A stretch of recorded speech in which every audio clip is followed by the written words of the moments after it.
kami bisa beribadah kepada Engkau ya Tuhan. Kami bisa menaruh harapan, kami bisa mempercayakan hati kami kepada Engkau, dan kami bisa menyandingkan telinga kami kepada Engkau ya Bapa. Mari Tuhan Yesus, ajar kami terus senantiasa berjalan dalam kehendak-Mu, berada dalam naungan-Mu yang penuh kasih itu ya Bapa, supaya kami tidak terletak, supaya kami tidak terkincir dalam perjalanan iman kami mengiring akan Engkau ya Tuhan Yesus.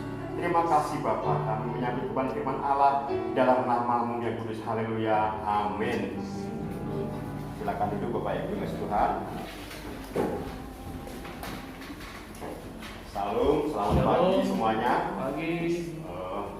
Kita masih ada dalam suasana yang new normal atau adaptasi kebiasaan baru. Dan saudaraku, inilah yang masih mengikuti, menyertai perjalanan hidup kita, bukan hanya orang-orang yang ada di luar sana, tetapi kita sebagai orang-orang percaya. Ya, sehingga dengan adanya pandemi ini mengharuskan kita, terlebih lagi orang-orang percaya, banyak hal-hal positifnya yang kita kerjakan, banyak hal-hal positif yang ada dengan adanya pandemi ini. Tidak semuanya pandemi itu membawa kehancuran, tidak semuanya pandemi membawa sesuatu yang negatif, tetapi ada hal-hal sisi positifnya dalam kehidupan kita, termasuk bagaimana cara kita beribadah, termasuk bagaimana cara kita bekerja, termasuk bagaimana cara kita belajar, dan lain sebagainya.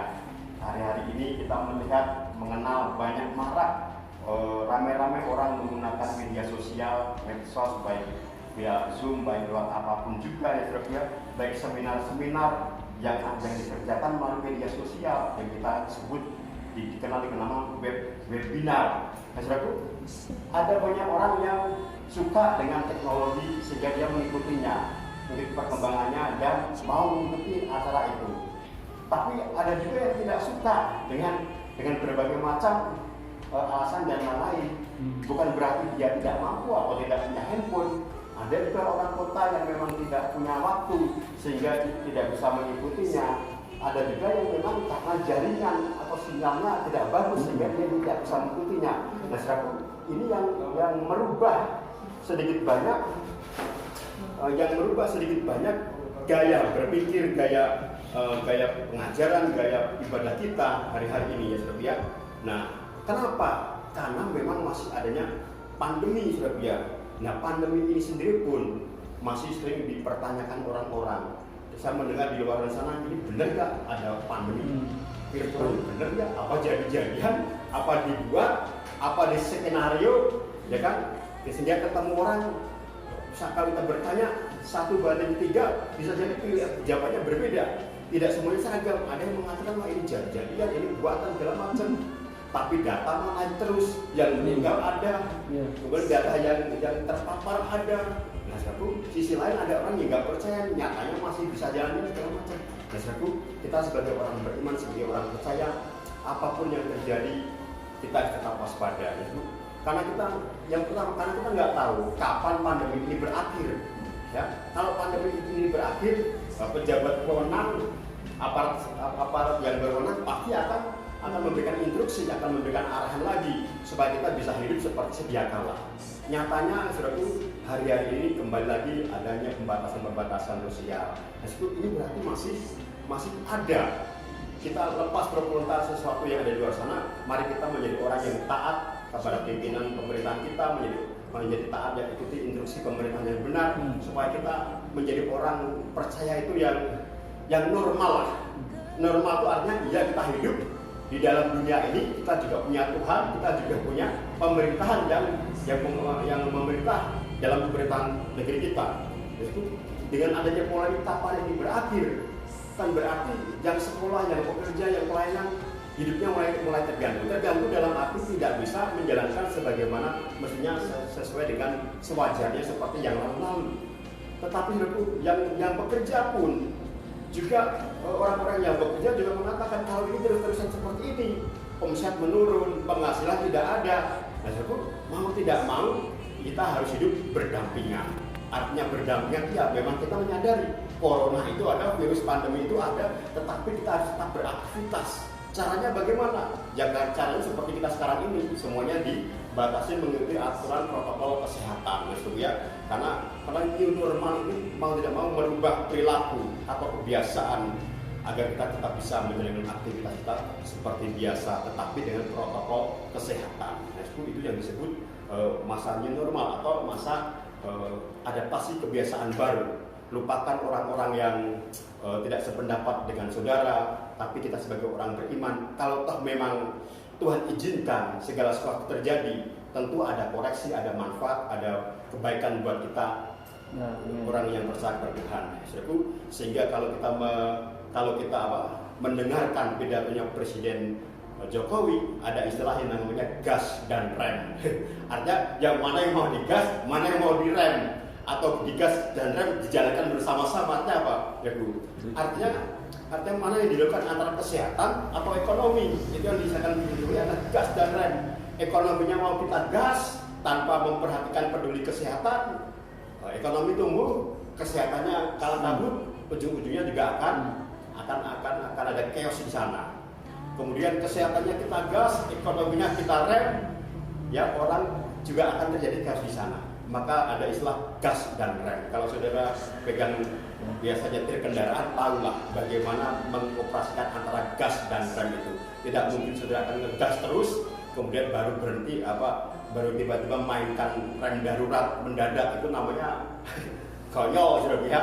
Hanya supir-supir tertentu yang suka memainkan rem mendadak, rem darurat. Tapi kalau saudara pinter mahir mengendalikan mobil, pasti tahu kapan ngegas, kapan ngerem, dan demikian juga yang terjadi dalam kehidupan kita sebagai orang yang berbangsa dan bernegara, bagaimana arahan Presiden Jokowi. Tapi bagaimana kehidupan kita sebagai orang beriman, saudaraku? Kantor Dagang dan Industri beberapa bulan yang lalu saya mengambil data ini cukup lama, saudara ya. Artinya sudah kelewat. Kalau sekarang ini sudah bulan September, data ini muncul pada 7 Juni. Data ini muncul dari 7 Juni. Di situ dikatakan ada sekitar 6 juta pekerja yang dirumahkan dan di PHK akibat pandemi. Total 55 juta pekerja yang memerlukan bantuan pemerintah karena dampak virus corona ini. Makanya orang rame-rame mendaftarkan diri melalui program prakerja, ya, kartu prakerja rame-rame sekarang sudah sampai gelombang ke-10.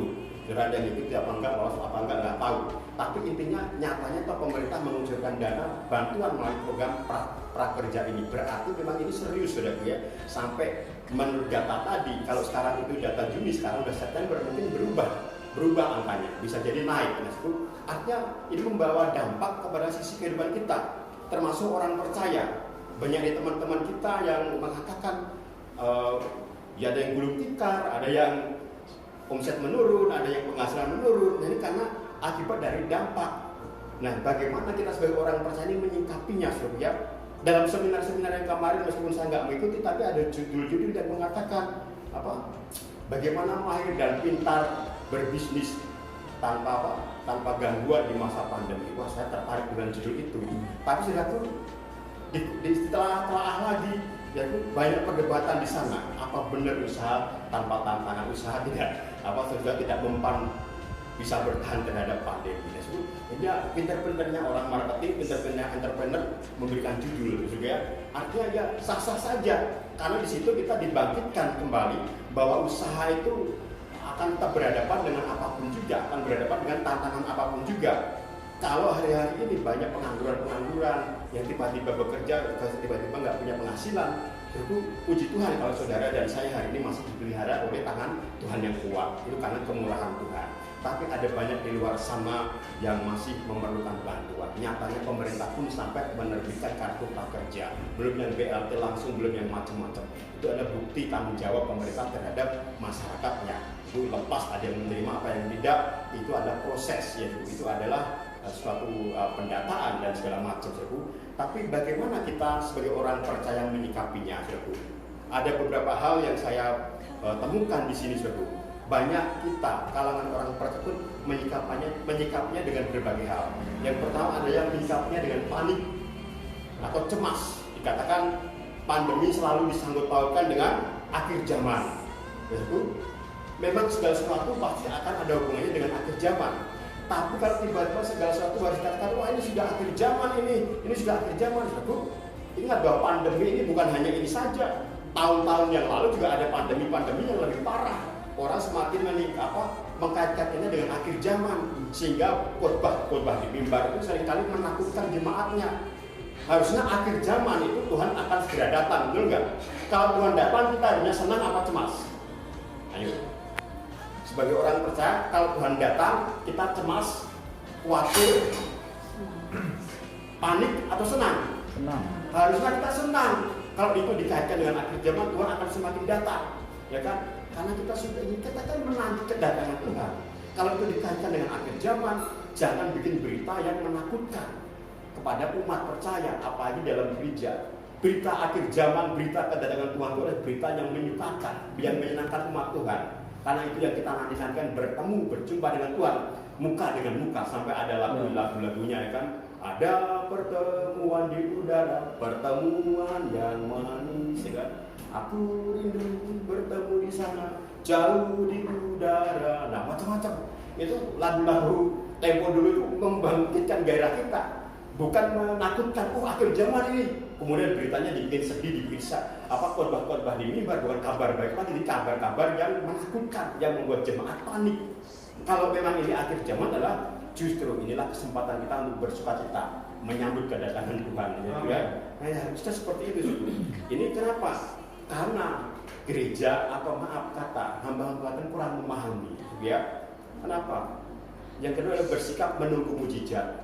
Oh iya, yang pertama kali panik kemudian dibumbui oleh khotbah-khotbah di mimbar tentang keberadaan akhir zaman yang menakutkan, bukan yang mendatangkan sukacita supaya kita ketemu Tuhan.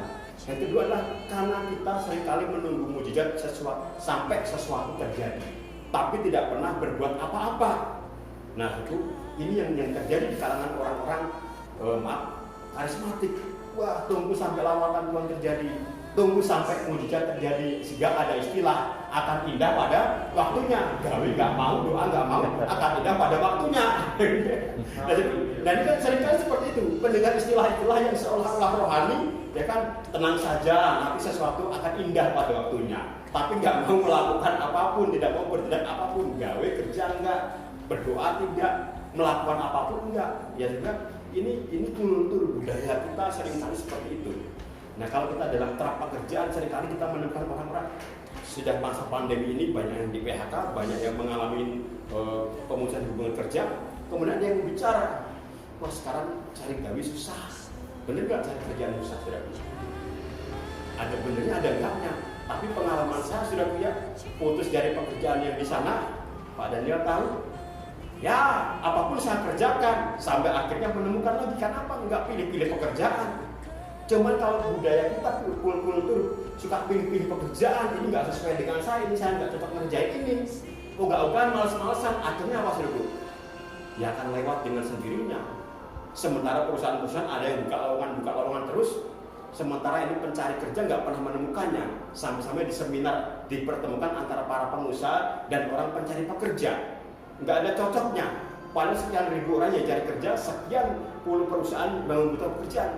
Harusnya kan begitu dipertemukan langsung bisa nyambung. Ternyata karena adanya kultur pilih-pilih. Jadi seringkali pilih-pilih pekerjaan yang cocok dengan kita. Itu kita hidup di Indonesia, ya. Bukan di luar negeri. Kalau di luar negeri mungkin ijazah kita apa akan bekerjanya sesuai. Di Indonesia nggak mungkin. Saudara lulusan insinyur bisa jadi sales kan gitu. Nah, ini yang harus kita pertimbangkan bahwa menghadapi masa pandemi ini supaya kita menang, supaya kita mendapatkan solusi adalah jangan pilih-pilih. Jadi jangan pilih-pilih pekerjaan, jangan pilih-pilih apa yang maunya saya. Oh, saya maunya ini, maka saya harus mengerjakan ini. Jangan, apapun yang kita kerjakan, firman Tuhan katakan kerjakanlah, lakukanlah seperti untuk Tuhan. Nah, ini firman Tuhan buat hidup kita. Justru maka kadang-kala penghasilan para pekerja pegawai di kantoran, kalau kita lihat dengan orang-orang yang di luar mencari barang bekas, penghasilannya lebih besar dari mereka. Bukan apa mereka tidak pernah pilih-pilih pekerjaan, dan mereka sadar dengan melakukan seperti itu mereka bisa mendapatkan hasil dan menghidupi kehidupannya. Beda dengan kita yang punya gelar, punya ijazah, seringkali ijazah saya ini, masa saya harus jadi itu. Nah, ini ya faktor gengsi ini yang seringkali menyelimuti kehidupan kita juga. Anak-anak muda khususnya ya, yang orang-orang yang masih ideal. Yang masih ideal tuh biasanya ketika sekolah di mana, fakultas ini, nanti lulus mau jadi apa? Kayak ceritanya Susan, kalau gede mau jadi apa? Mau jadi insinyur, gitu kan? Susan gede mau jadi apa? Mau jadi dokter. Begitu selesai di wisudanya pakai Zoom, ya kan?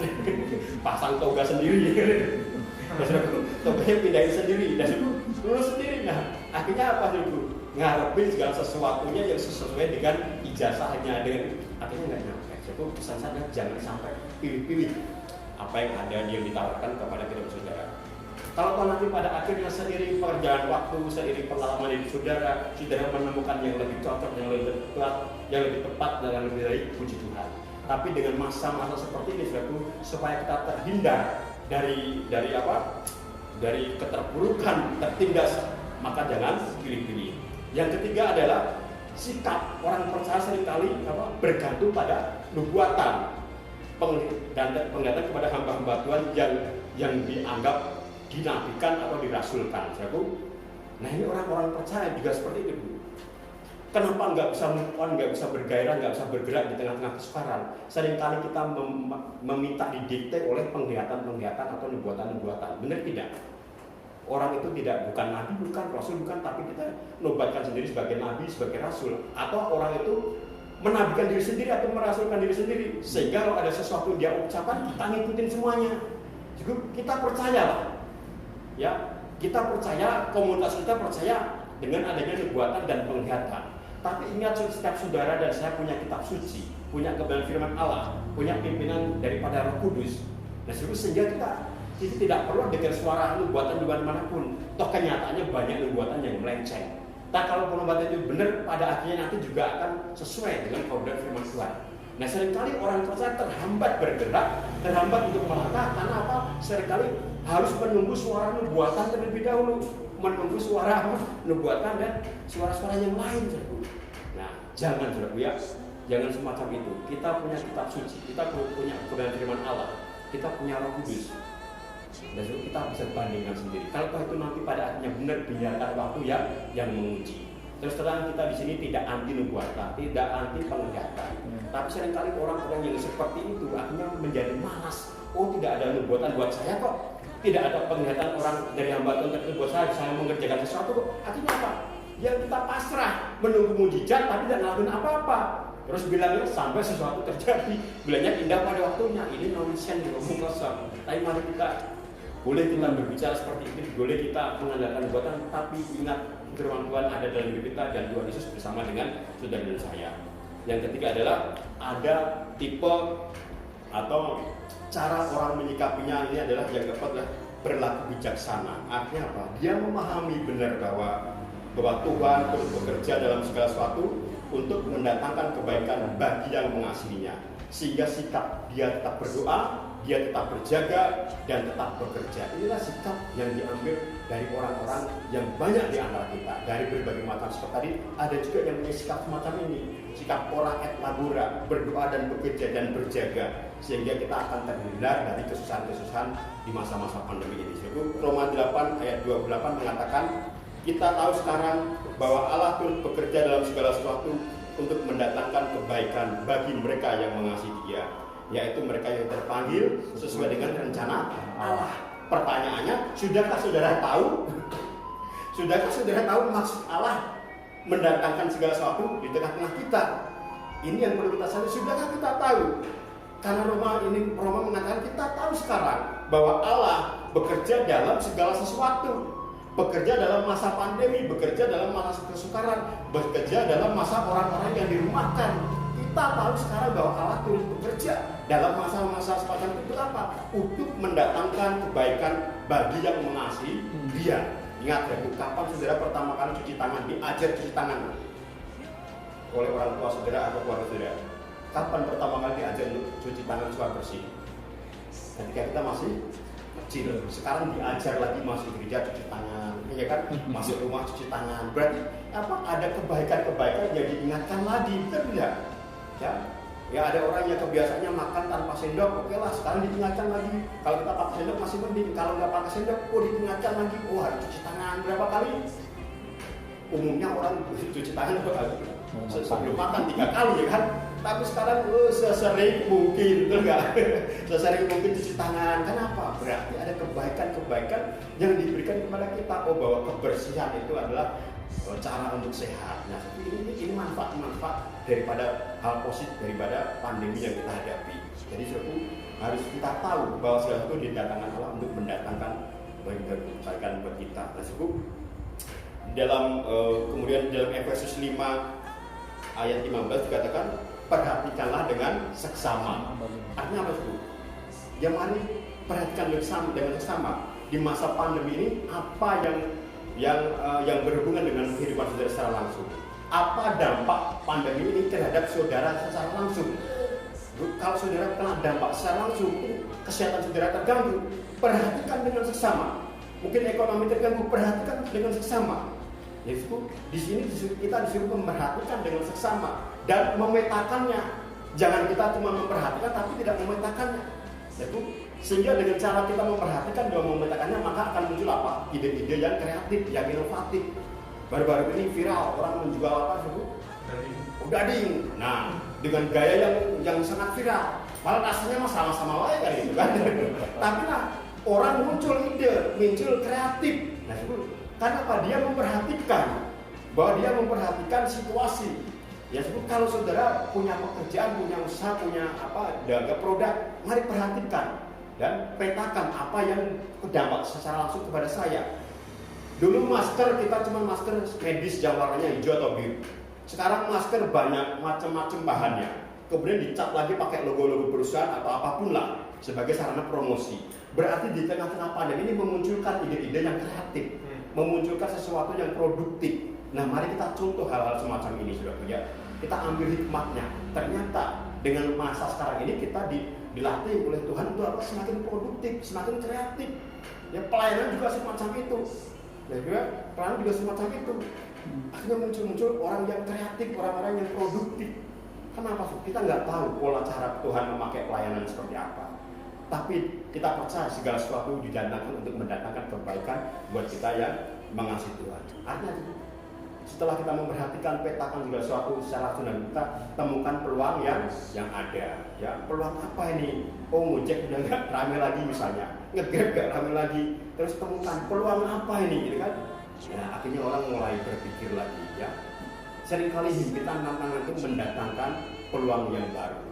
Ingat kalau kue donat itu lubangnya kecil, sampingnya lebih besar. Berarti apa? Kesempatannya kecil, tapi peluang di dalam di sampingnya itu ternyata lebih besar. Jangan kita cuma memandang, kok cuma kecil, peluangnya saya nggak bisa masuk ke sana. Jadi mari perhatikan di sekitarnya. Jadi kan barisannya lebih tebal. Berarti apa? Kita harus memikirkan yang di luar. Jangan fokus kepada saya nggak nyampe ke sana nih. Padahal di sekitar di luar itu banyak hal-hal yang bisa kita kerjakan. Nah, artinya semacam itu. Nah, ini yang mengacu dan membuat kita semangat menjalani hari-hari ini. Jangan seperti kebanyakan orang ya tinggal nunggu waktunya tapi nggak berbuat apa-apa. Ya suku. Kemudian adalah di Efesus 5 ayat 17, Tuhan yang memberi hikmat apa yang harus dikerjakan. Di dalam Efesus 5 15 sampai 17 ayat. Sebab itu janganlah kamu bodoh, tetapi usahakanlah supaya kamu mengerti kehendak Tuhan. Ayat 17-nya. Dan usahakanlah supaya kamu mengerti kehendak Tuhan. Artinya apa? Kita bekerja tetapi Tuhan yang memberikan hikmat. Saya percaya orang beriman tidak akan kekurangan hikmat. Istimewa kita yang bergaul karib dengan Tuhan tidak akan kekurangan hikmat. Ya, kita sudah percaya di komunitas kita ya. Saya lihat di grup-grup itu ada yang promosi perdagangan menu makanan macam-macam dengan dipromosi dengan cara macam-macam, dengan kasih judul macam-macam. Tidak kekurangan hikmat.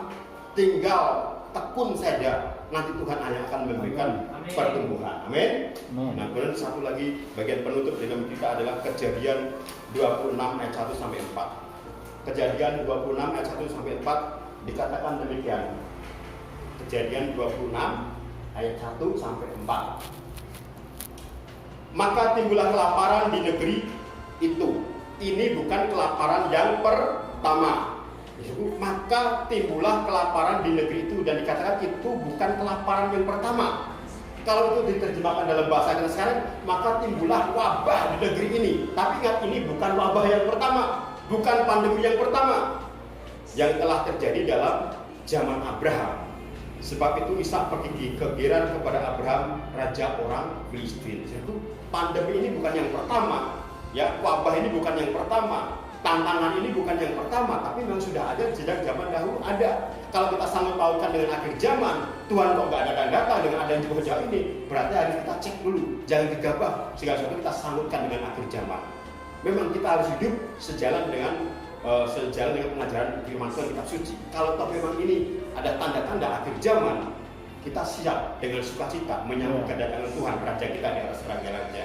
Tapi nggak cukup bahwa kelaparan, bahwa bencana, bahwa pandemi, bahwa sakit penyakit yang dialami oleh kita, termasuk orang percaya dalam komunitas gereja Tuhan, bukanlah hal yang pertama. Tapi ayat 2 dikatakan 26 ayat 2, lalu Tuhan menampakkan diri kepadanya serta berfirman, janganlah pergi ke Mesir. Ingat dikatakan apa? Lalu Tuhan menampakkan diri. Ingat sudah Bu? Ayat 2 ini adalah ayat kunci daripada kisah ini. Dikatakan lalu Tuhan menampakkan diri. Di tengah-tengah kelaparan, bukan kelaparan yang pertama, di tengah-tengah bencana, bukan bencana yang pertama kali, di tengah pandemi, bukan pandemi yang pertama. Ingat, Tuhan menampakkan diri kepada saudara dan saya. Kalau Tuhan menampakkan diri berarti apa? Tuhan siap untuk mengcover saudara dan saya. Coba, saudara punya orang tua atau saya punya anak. Ketika anak saya mengalami kesusahan, mengalami kesukaran, pasti naluri kita sebagai orang tua tidak akan diminta. Tetap kita datang kepada anak kita yang membutuhkan pertolongan. Ini Tuhan mengatakan di tengah-tengah kesukaran, di tengah-tengah kelaparan, Ia menampakkan diri kepada Ishak. Dan saya percaya hari ini Tuhan juga menampakkan diri kepada setiap saudara yang hadir di tempat ini, sebagai individu maupun sebagai korporat gereja Tuhan. Jadi tidak ada yang perlu kita takutin, karena Tuhan berhubungan secara pribadi terhadap saudara dan saya. Ya, Immanuel, Tuhan menyertai kita. Ini suatu, ingat di tengah-tengah kesukaran, dengan kesukaran Ia menampakkan diri kepada Ishak. Dia menampakkan diri juga kepada saudara dan saya pada masa-masa sukar sekarang ini suatu. Nah kemudian itu Tuhan hadir dalam wabah kelaparan. Artinya apa? Bukti tanggung jawab penyertaan Tuhan kepada umat yang dikasihinya. Tidak akan pernah dibiarkan kita tergeletak. Tapi ingat dulu, itu bukti tanggung jawab kedaulatan Tuhan terhadap umatnya. Kita tidak perlu sanksikan lagi, tidak perlu lagi menengking lagi. Kalau mau lewat gitu kan. Kalau kita sudah beradaptasi, kita melakukan adaptasi kebiasaan baru, kita melakukan protokol kesehatan. Kalau kita memang dipanggil Tuhan dengan caranya, puji Tuhan, kita cepat-cepat terangkat ke surga. Bukankah hanya itu yang kita inginkan, berjumpa dengan Tuhan, gitu ya? Artinya bahwa Tuhan hadir di saat tertentu, di saat musibah, saat terjadi sekali, bukti tanggung jawab penyertaan Tuhan, pemeliharaan Tuhan tidak akan terlambat dalam kehidupan kita. Kemudian jangan dikerjakan Ishak apa dulu? Di dalam pasal 26 ayat 12 dikatakan apa? Coba digeser ke ayat 12. 26 ayat 12. Maka menaburlah Ishak di nama itu, dan dalam tahun itu juga dia mendapat hasil 100 kali lipat, sebab dia diberkati Tuhan. Yang dikerjakan Ishak adalah menabur. Saya tidak berbicara tentang menabur ini berarti persembahan, enggak, saudara. Tapi yang dikerjakan Ishak, dia menabur sebagai seorang petani untuk mengusahakan hasil tani. Di tengah-tengah kelaparan, dia menabur. Apa yang dia tabur kalau seorang petani? Pasti benih. Di tengah-tengah kesukaran, saudara dalam kejepit, mari tabur. Tabur apa? Tetap lakukan, tetap kerjakan. Ada aktivitas yang membuat kita untuk tetap mengandalkan Tuhan. Ya, bukan kita terpuruk, kemudian mengumum di dalam kamar, tutup kunci, menanti kedatangan Tuhan tanpa berbuat apa-apa. Ishak di tengah-tengah kesukaran, dia apa? Maka menaburlah Ishak di tanah ini. Saya tidak berbicara tentang persembahan apapun juga, tapi ini berbicara tentang aktivitas yang dia kerjakan di tengah-tengah kesulitan, di tengah-tengah kesukaran, di tengah-tengah kelaparan yang hebat. Jadi apapun kondisi kita hari ini, mari kita cek dan kita petakan bahwa kita menjadi orang-orang yang bergaul dengan Tuhan. Dan mengatakan apa sih tadi? Ya, selidikilah bagaimana kamu hidup. Mari koreksi diri kita. Orang-orang di luar sana, ya, jalan buntu bagi orang dunia adalah rasa putus asa. Tetapi jalan buntu bagi orang percaya adalah kesempatan memperbaiki diri dan penyerahan diri kepada Tuhan. Inilah firman Tuhan pesan firman Tuhan pada hari ini, supaya kita tetap menjadi orang yang produktif di tengah kesukaran apapun juga, di tengah keterpurukan apapun juga. Percaya bahwa setiap pribadi saudara dikasih oleh Allah dan Tuhan datang langsung kepada kehidupan saudara dan saya. Mari kita berdoa. Bapa, terima kasih Tuhan Yesus buat kebenaran firman-Mu hari ini. Tuhan, tolong kami supaya kami tetap mengandalkan Engkau ya Tuhan. Tolong kami supaya kami tetap menjadi orang-orang beriman yang menabur kebaikan di sekitar tengah kami. Tolong kami supaya kami menemukan Tuhan kreativitas yang baru, supaya kami bisa menemukan Tuhan hal-hal yang tersembunyi sekalipun, oleh karena hikmat Tuhan yang ada dalam kehidupan kami yang akan membawa kami kepada kemenangan. Terima kasih Bapa, terima kasih Tuhan Yesus Kristus, terima kasih untuk segala sesuatu yang Tuhan kerjakan dalam kehidupan kami. Terima kasih buat rekan-rekan pelayan yang bekerja di tempat ini. Terima kasih Tuhan buat para hamba-hamba Tuhan. Jadikan kami orang-orang yang terhindar dari malapetaka apapun juga. Jadikan kami orang-orang yang tetap kuat di tengah kesukaran apapun juga. Dan tetap kami menyerahkan segala sesuatunya di dalam tangan Tuhan. Di dalam nama Tuhan Yesus Kristus kami berdoa mengucap syukur. Haleluya. Amin.